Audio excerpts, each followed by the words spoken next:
Did you know that anxiety disorders are the most common mental illness in the United States, affecting 40 million adults in the United States from ages 18 and older?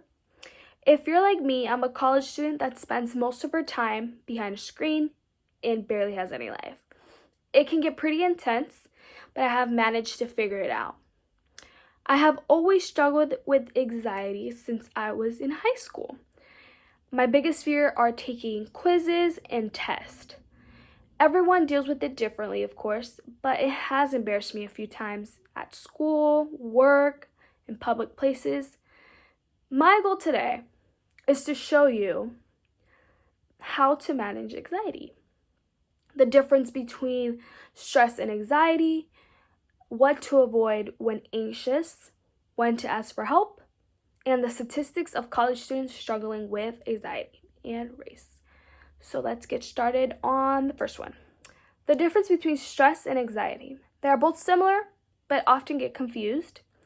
Stress is pretty normal on our body. It just takes a negative and a positive impact. The good thing is that our body knows how to react to it, and that's why it creates a psychological change in order for our body to successfully react.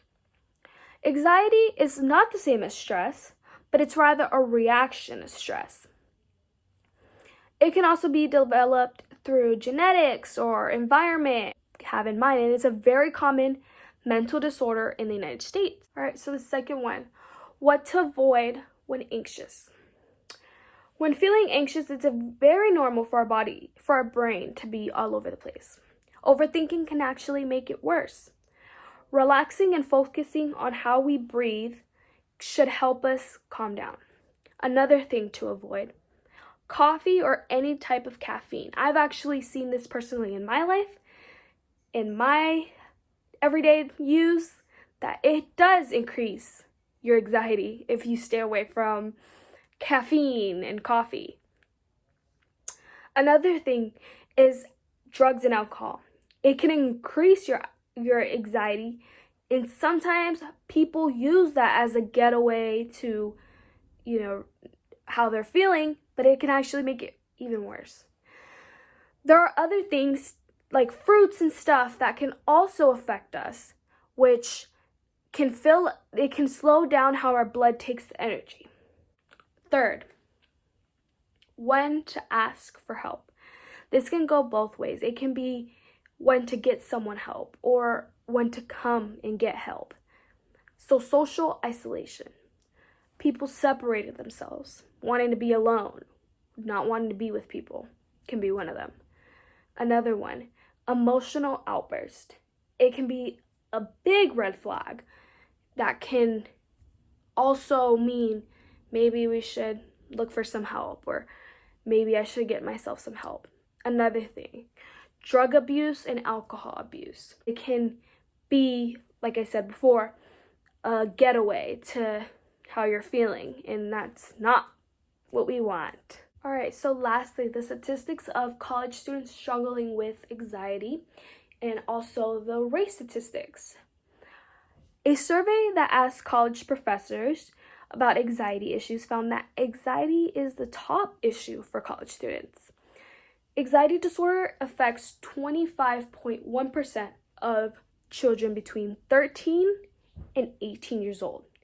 Researchers found that untreated children with anxiety disorders are at higher risk to perform poorly in school, miss out on important social experiences, and engage in substance abuse.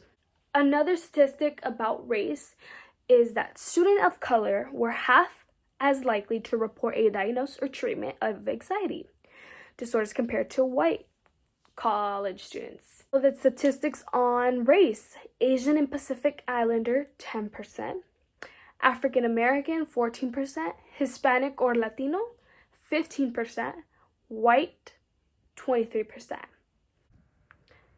In conclusion, everyone deals with anxiety differently, of course, but with these facts, I have showed you how to manage your anxiety, the difference between stress and anxiety, what to avoid when anxious, when to ask for help, and the statistics of college students struggling with anxiety and the race statistics as well.